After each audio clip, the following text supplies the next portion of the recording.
সৌজন্যে Konka fridge, powered by minister smart AC. দর্শক, বিরতির পর প্রজাপতির ঈদ আনন্দে আবারও স্বাগত জানাচ্ছি আপনাদেরকে। আপনাদের সাথে আছি আমরা দুজন, আমি মেহেরে খোদাদীপ এবং আমি উসমা হাসান। দর্শক, আমরা শুরুতেই বলেছিলাম এই পুরো অনুষ্ঠানটি আপনাদের জন্য, আপনাদেরকে নিয়েই আমাদের এই পুরো অনুষ্ঠানটি। আপনাদের অংশগ্রহণে আপনারাই দর্শক, আপনারাই দেখবেন এবং আপনাদের অনুষ্ঠানই আমরা প্রচার করব। আমরা আপনাদেরকে নাম্বারটি আরেকবার জানিয়ে দিচ্ছি, 01550720612। এই নাম্বারে আপনারা আমাদেরকে হোয়াটসঅ্যাপ করতে পারেন আপনাদের নাচ, গান, কৌতুক, কবিতা আবৃত্তি, যে কোনো কিছু।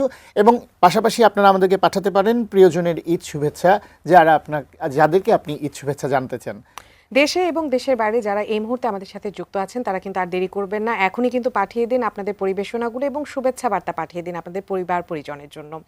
আর আজ এটাও জানাতে ভুলবেন না আজকে আমাদের দুজনকে কেমন লাগছে প্রজাপতির ঈদ আনন্দে। আমরা কি প্রজাপতির মতো করে সেজে আপনাদের সামনে উপস্থাপন হতে পেরেছি কিনা কমেন্ট করে কিন্তু অবশ্যই জানাবেন, কারণ স্ক্রিনে কিন্তু আপনাদের কমেন্টগুলো আমরা দেখতে পাচ্ছি এবং সেগুলোর অ্যান্সারও কিন্তু আমরা আপনাদেরকে দিব খুব শীঘ্রই।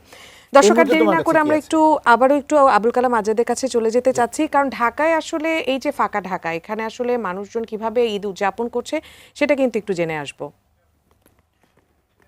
উজমা দীপা, আপনাদের দুজনকে অনেক অনেক ধন্যবাদ। রমনা পার্কের ভিতরে শিশুদের রাজ্য একটি জায়গা রয়েছে, কয়েক বছর হলো এটি শিশুদের জন্য বিশেষভাবে তৈরি করা হয়েছে। এই জায়গাটিতে বিভিন্ন ধরনের রাইডস রয়েছে, যেখানে এসে তারা খেলাধুলা করার পাশাপাশি এই রমনা পার্ক ঘিরে যেসব পাখপাখালি রয়েছে সেখানে বুক ভরে শ্বাস নিতে পারে। এক কথায় বলা যায় যে শিশুদের জন্য এক ধরনের যে রাজ্যটি গড়ে তোলা হয়েছে সেটি খুবই তারা উপভোগ করছেন। গত কয়েক ঘন্টা ধরেই সকাল থেকে শিশুদের পদচারণায় মুখরিত হয়ে উঠেছে এই রমনা পার্ক। প্রজাপতির ঈদ আনন্দ আমাদের এটি নিউজের যে প্রোগ্রামটি রয়েছে, সেই জায়গাটিতে আপনাদেরকে রমনা পার্কের শিশু রাজ্য থেকে স্বাগত জানাচ্ছি। এই জায়গায় বিভিন্ন রাইডে চড়ে খুবই মানে আনন্দ পাচ্ছেন, মজা করছে শিশুরা। বিভিন্ন ধরনের রাইডগুলো যেগুলোর মধ্যে আপনার স্লাইডার থেকে শুরু করে স্লিপার, তার পরবর্তীতে বিভিন্ন ধরনের হোল, এছাড়া পিয়ানো অথবা জাম্পিং রাইডস, এই সমস্ত বেশ কয়েকটি রাইড রয়েছে যেগুলো খুব সতর্ক এবং সচেতনভাবে ব্যবহার করলে সবাই মিলে দীর্ঘদিন ধরে আসলে আনন্দটি উপভোগ করা সম্ভব হবে।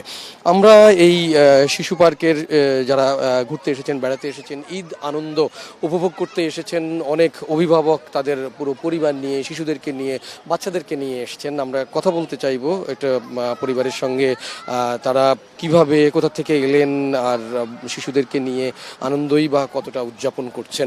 একটু আপনার সঙ্গে কথা বলতে চাই। আপনি কাদেরকে নিয়ে এসেছেন, কখন এসেছেন, কোন এলাকা থেকে এসেছেন? আমি সময়তে আসছি রায়েরবাগ থেকে। তো বাচ্চাদের নিয়ে গতকাল ঘোরানো হয় না, আমি একটু হসপিটালে ছিলাম আমার আত্মীয়রিতে। তো ওরা খুব করতেছিল, এই কারণে আজকে রায়েরবাগ থেকে এদিকে ঘুরতে আসলাম। এদিকে একটু ঘুরবো, একটু শহীদ মিনারের দিকেও যাব, এদিকে আর কি ওদের একটু এনজয় করার জন্য ঘোরাফেরা, বাচ্চারা খুব এই কারণে আর কি নিয়ে আসলাম। বাড়ি যাওয়া হয় না, এই কারণে ঢাকায় আর কি।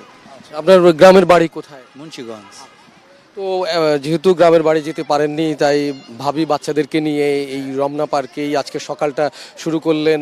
মোটামুটি ঈদের সময় একটু পারিবারিক অসুস্থতার কারণে আত্মীয় স্বজনের সেই জায়গাটিতে একটু ব্যস্ত ছিলেন।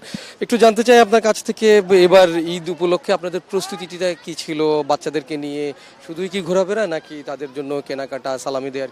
তো কেনাকাটাও ছিল, ঈদের খুব প্রস্তুতিটা ভালোই ছিল, কিন্তু আমার এক আত্মীয় মানে হসপিটালে ছিল, ওনার নিয়ে চান রাত থেকে সারা রাত, ঈদের দিনও সারাদিন ছিলাম। উনি এখন কেমন আছেন? ওনার অবস্থা এখন কেটে গেলে আর কি, উনি আইসিইউতে আছে, বাচ্চা মারা গেছে ডেলিভারির সময় আর কি। এই কারণে খুব একটু ছিলাম, এখন ওরা বাচ্চাদের খুব ছিল দেখে আর কি আজকে নিয়ে আসলাম ওদের মন। একটু আপনাদেরকে জানাতে চাই যে ঈদের খুশি যে কেবল সবাই যে ছুটে বেড়াবেন, ঘুরে বেড়াবেন, তারপরেও মানুষের জীবনের নিত্য একটু অনুষঙ্গ থেকেই যায়, নানা ধরনের সমস্যা, অসুস্থতা, এর ভিতর দিয়েই আসলে সব কিছুকে ম্যানেজমেন্ট করেই ব্যবস্থাপনার মধ্যে নিয়ে এসে মানুষকে তার স্বাভাবিক যে জীবনযাত্রা, সেই জায়গায় হাসি কান্না আনন্দ বেদনার মিশেলে চলতে হয়। তারই একটি অংশ হিসেবে এই পরিবারটির সঙ্গে আমাদের একটু কথা বলা। তোমার নামটা কি একটু জানতে পারি মামুনি? আয়েশা সিদ্দিকা মেহেজাবিন। বাহ, খুব সুন্দর নাম, মেহেজাবিন। আমাদেরকে কি কোনো ছড়া গান কিছু শোনাবেন? বলো। মাতৃভূমি ভালোবাসি ইমানের রঙ্গ গড়তে সর্বমনা সৎ মানুষের সঙ্গ। অনেক সুন্দর। তো এবার ঈদে এটা কি ঈদের জামা? এত সুন্দর জামাটা কে কিনে দিয়েছে? বাবা বাবা আর কি দিয়েছে এবার ঈদে? সালামি। খুব ভালো লাগছে তোমার কাছে?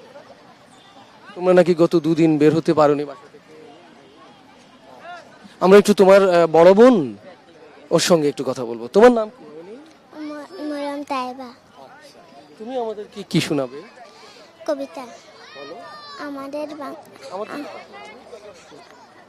আমি হব সকালবেলার পাখি, সবার আগে কুসুম বাগে উঠবো আমি ডাকি, সূর্য মামা জাগার আগে উঠবো আমি জেগে, হয়নি সকাল ঘুমো এখন মা বলবেন রেগে। মা রেগে বলবে। মা কি ঈদের সময় রাগ করেছিল তোমাদের সঙ্গে? আচ্ছা, খুবই ভালো। বাবা মার সঙ্গে তোমরা যে আজকে এই শিশু পার্কে, এই রমনা পার্কের শিশুদের যে রাজ্যটি, এখানে এসে কি খেলাধুলা করেছো নাকি এখনো করনি? করছি খেলাধুলা করেছো? অনেক করছি, মজা করছি, পিছলা খাইছি, অনেক মজা করছি। এবারের ঈদে কি কি উপহার পেলে কার কাছ থেকে? সালামি পাইছি, জামা পাইছি, সব কিছু পাইছি। তো সবকিছু তোমাদের কি খুব ভালো লাগছে এরকম? ধন্যবাদ। প্রজাপতির ঈদ আনন্দ আজকে এই বুলেটিনে